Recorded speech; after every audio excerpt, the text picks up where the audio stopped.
Olá, seja muito bem-vindo ao canal Reformado. Aqui você aprenderá a teologia de uma maneira simples. Inscreva-se, deixe seu like e o compartilhe. Vamos para o vídeo. Porque o nosso julgamento ele já é aqui e agora. A gente já parte desse mundo com essa parte resolvida. Você falou em pescar? É só declaração. Falando em pescar, Satanás, ele estaria pescando almas, tentando tirar almas da salvação? Essa única função que ele tem? É esse rancor? Não. Qual que é o lance Eu creio dele? que é uma pergunta boa, né? Por que Deus, por exemplo, não extinguiu Satanás logo que ele fez isso aí? Poder ele tinha. Poder ele tinha. E tem, né? E tem, né? Tem. Quando a gente vê, biblicamente falando, e aliás é a única maneira da gente entender isso, porque não tem outra fonte de conhecimento a respeito desse mundo espiritual, não ser realmente a Escritura, né?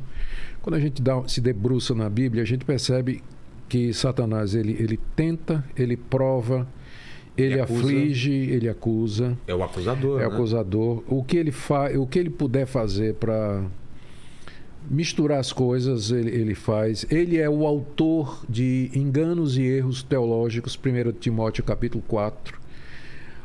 Ele é capaz de fazer sinais e milagres mentirosos para enganar as pessoas. Porque o demônio é capaz de fazer milagres? Sim. Está lá em Apocalipse, o apóstolo João diz que Curar pessoas? Diz que viu 3 espíritos semelhantes a sapos, que são espíritos operadores de sinais. É? Lá em 2 Tessalonicenses, capítulo 2, o apóstolo Paulo fala que Satanás vem com todo o poder e prodígio de operar sinais de mentira, prodígios, sinais, até descer fogo do céu. O que é que ele fez com Jó? Exato. Né? E aplicou uma doença miraculosamente, desceu fogo do céu, consumiu os filhos de Jó. Então, Satanás tem alguns poderes. Quando ele promete, ele tenta Jesus no deserto, ele não está prometendo coisas vazias, ele poderia cumprir aquilo. Eu te dou o reino, não sei o quê, eu faço no sentido, isso. Na hora que o ser humano lá no jardim resolveu obedecer ao diabo e não obedecer a Deus, quando ele foi tentado, ao fazer isso, num certo sentido, ele deu autoridade, né, a Satanás. Ele se colocou debaixo do domínio, né, de Satanás, sim. Então, não estaria totalmente errado aquilo que Satanás teria dito, né? Porque, de fato, ele tem... Tanto é que ele é chamado príncipe desse mundo. O próprio Jesus disse, ele é o príncipe desse mundo. Essas coisas que a gente ouve de pactos, de oferecer riqueza, oferecer poder, é possível, Eu creio, então. sim, creio que é possível, sim. As pessoas mexem com coisas que elas não compreendem. E que não sabem os efeitos, não sabem né? os efeitos disso. Porque né? tudo tem um preço, né? Sem dúvida. Um pacto, você pedindo riqueza ou notoriedade ou fama, vai ter um preço espiritual. Vai. Ou talvez até físico também, né? Perfeitamente. Satanás é o pai da mentira. Mas quem que faz isso custar alguma coisa? O próprio Satanás? Sim. Ou as regras espirituais? Boa, deixa essa daí. Essas regras espirituais, elas funcionam nos dois sentidos. Né? Nas duas mãos. Nas duas mãos. Para né? eles e também pra gente também, né? Então, uma vez que Satanás, ele é um anjo caído, os anjos a gente não conhece tudo a respeito deles, mas eles são descritos na Bíblia como seres poderosos. São capazes de uma série de coisas que a gente não tem capacidade de saber. E eu creio que eles são perfeitamente eficientes em infernizar a vida de alguém que chega próximo deles o suficiente, se abre para eles. Entendi. A Bíblia diz, não deem lugar ao diabo.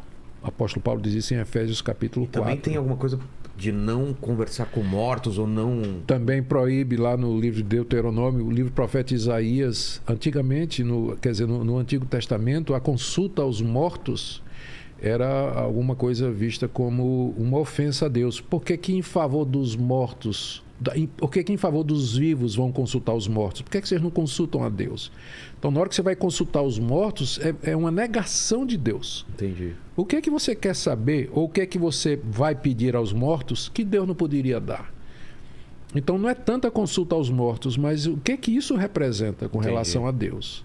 Então por isso que a necromancia, a consulta aos mortos, o mexer com espíritos de quem morreu e tudo, era tabu, era proibido claramente na lei de Moisés. E você não vê nada disso, essa prática no Novo Testamento. Nem por Jesus, nem pelos apóstolos, nem pelos primeiros cristãos, ao contrário. Era visto como ocultismo, né? É isso que eu ia falar. E o lance de o adivinho, tentar adivinhar o futuro. O demônio, ele tem acesso ao futuro? É que né? A gente não tem... Tem situações em que os espíritos parecem... Quando eu falo espírito, eu falo anjos caídos, né? Demônios. Os demônios. Vamos usar esse termo para evitar ambiguidade.